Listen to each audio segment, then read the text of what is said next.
Om Shanti. Pita Shree PrajaPita Brahma Baba's Life History, Part 45. Title: Union with God. The Supreme Father reveals to us the method for communication directly with Himself, a method of contact which does not require any third party in between, a method which is a direct link of I, the soul, with the Supreme Being. I need not repeat a mantra, nor do I turn a rosary in my hands. I need no physical images to look at. What I must do is stabilize my intellect with great love on God the Supreme. On the one hand, this is the simplest form of yoga. Nothing physical is involved at all. I do not need to practice postures, neither do I need to practice breathing exercises, nor do I need years and years of penance. It is really extremely simple. All I need to do is sit comfortably or stand, or even while I work or talk, whatever else I may need to do, my mind must simply be turned to the Supreme Father. So the only thing that is needed in Raja Yoga is this: focus my mind in one direction, stabilizing on the Supreme Being. At this hour of need, the Supreme Father reveals two very basic aspects of knowledge, which are the foundation for the system and the practice of Raja Yoga. Firstly, the recognition of who I am. I am the Supreme. I, the infinitesimal spark of light. I, not the physical body that is visible, but I, the being of light, a tiny star, a self-luminous pinpoint, a dot. That is what I am. I am a soul located in the center of the forehead. Let me sit now with this consciousness of I, the living energy that is controlling, driving, guiding, motivating this human machine. As I become aware of I, totally separate from this physical body, in the stage which would be described as soul consciousness, I can understand and appreciate the existence of the Supreme Being. My Father, the Supreme Being, is also a soul. Let my thoughts now focus on the Supreme among all souls. He is also a being of light, the infinitesimal, a pinpoint, a shining star. And yet, this infinitesimal being is the source of qualities without limit. Qualities that are not even limited by time, but qualities that are eternal. The purpose of my yoga is to communicate with this being. For many, many years, for many, many births, I have been experiencing communication with human beings. But because human souls occupy physical bodies, communication with them is not only through the mind, but through the use of physical senses. We use sound, we use vision, but now if I wish to communicate with a Supreme Being who is eternally bodiless, the incorporeal, never with a body of his own, none of my physical energies can help me in this communication. In fact, it is only when I take my own mind above my own physical body and all the distraction that the physical energies create that I can achieve this contact. When I recognize that I am a soul, I become aware of the tremendous energy that I have within myself. I have the power of thought. I know I can dictate the direction of my mind. I know I can determine the direction of each and every thought, and so let my thoughts flow only in the direction of the Supreme Being. Let me experience this, the most potent of all powers, the power of my own mind. My mind moves away from all other physical, mundane things. I forget the past, my own mistakes, as well as my limited achievements. At this moment, I am not interested in communication with human beings, nor even with prophets, deities, angels, or spirits. The soul seeks to communicate with only one, with the Supreme Being. I become aware of the form of the Supreme Being. I visualize that spark of light. I begin to think of the qualities that emanate from this source, the unlimited peace, a peace which is undisturbed, a peace that is so powerful that it influences everything within reach. Next title, the highest relationship.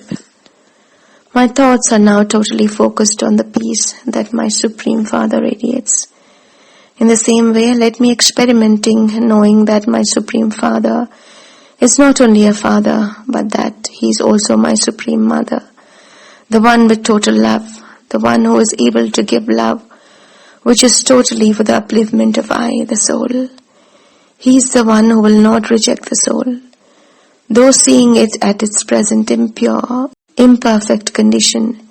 The merciful Mother pours out so much love that I, the soul, feel such strength and comfort that I am uplifted and renewed. Let me experience that vast ocean of love. I am not to stop the thoughts of the mind which come to distract me, but simply change the direction, allowing thoughts to flow based on knowledge of God. This perhaps is the most important aspect of Raja Yoga meditation, that once the intellect is filled with the wisdom of introduction of the Supreme Being, then every thought that emerges is based on this understanding. If any other thoughts do come across and cloud the mind, I let the mind turn them away and let the flow begin once more in the direction of the Supreme. Sometimes I allow the mind to dwell on the quality of purity. I let the experience be of God as the being of bliss. I allow the mind to take up the aspect of God as the almighty authority. Whatever quality is being taken up, I let the mind be occupied totally, engrossed completely within that one aspect. In this way, the soul tastes the sweetness of each and every relationship with the Supreme Being directly. Not only the parent, but even the teacher, friend, companion, even the Supreme Guide, the one who is able to take the soul across from this world to the one far beyond, the one beyond the physical world, the one which is the world of light, the world of silence.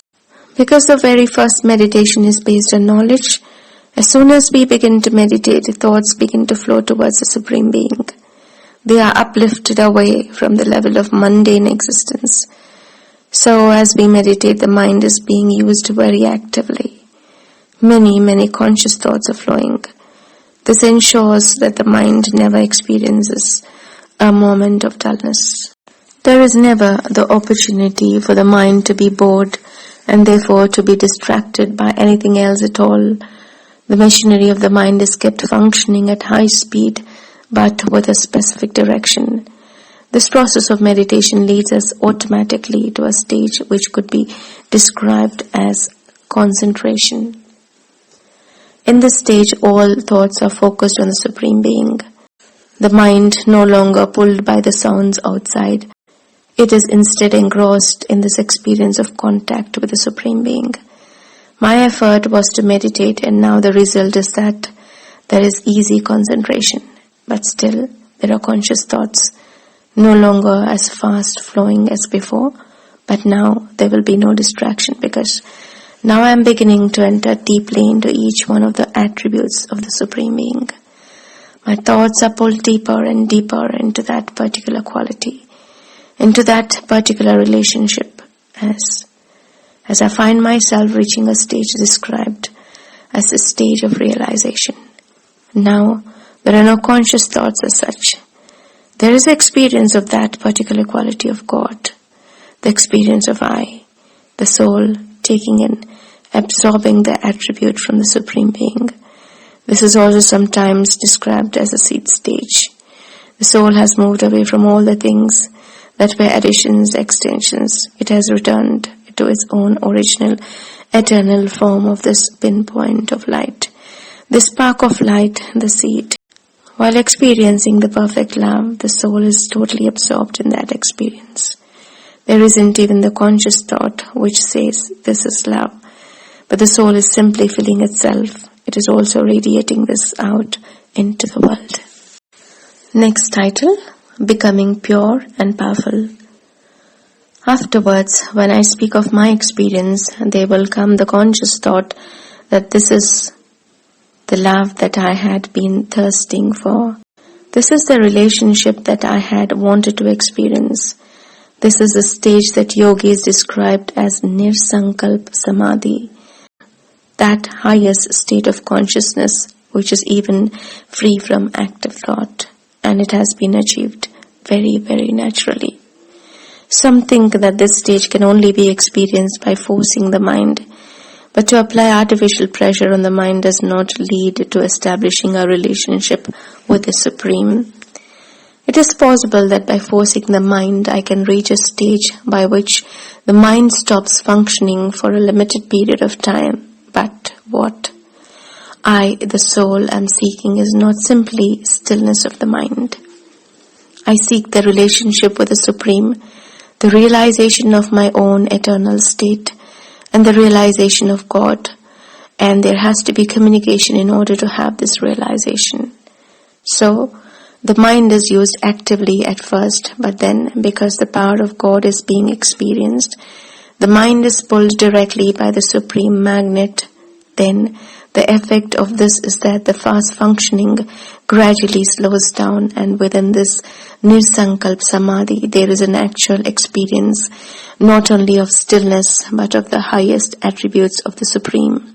As I, the soul, move away from peacelessness and return to stability, only then can I come close enough to the Supreme Being to appreciate His other attributes.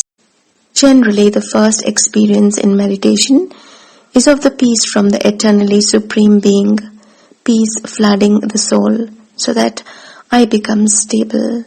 Now, in the stage of stability, I can recognize the quality of love that the Supreme Being is offering. There is never a moment that He doesn't offer His love.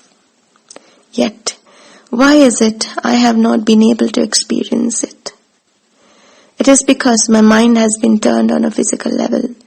And so now, with this stability of peace and of spirituality, I first take love from the Supreme. I begin to offer my love to Baba. Having tasted first love from the Eternal Parent, my own love emerges and flows towards Him. After this experience of love, there is the experience of cleansing, of purification. The soul becomes lighter and free from the burden it has been carrying of its own past sins. While united in the fire of love, the fire of yoga, the tremendous energy that this love generates and the cleansing process which takes place returns me to my own natural state of purity. With this experience comes the experience of happiness, because now I am as I should be. More and more, the happiness of this blissful relationship that I have always wanted grows and becomes a source of strength, of nourishment for the soul. In my union with the Supreme Being, my Father, who is the benefactor, who I can call Shiv Baba, Baba the Father, Shiva, the benevolent being, I draw power from the Almighty Authority. The battery is recharged. I myself become powerful as my connection with Baba deepens. As I allow Baba's influence to come over me, I am transformed. Baba's qualities become my qualities. The soul is changed and is recreated now in the image of God.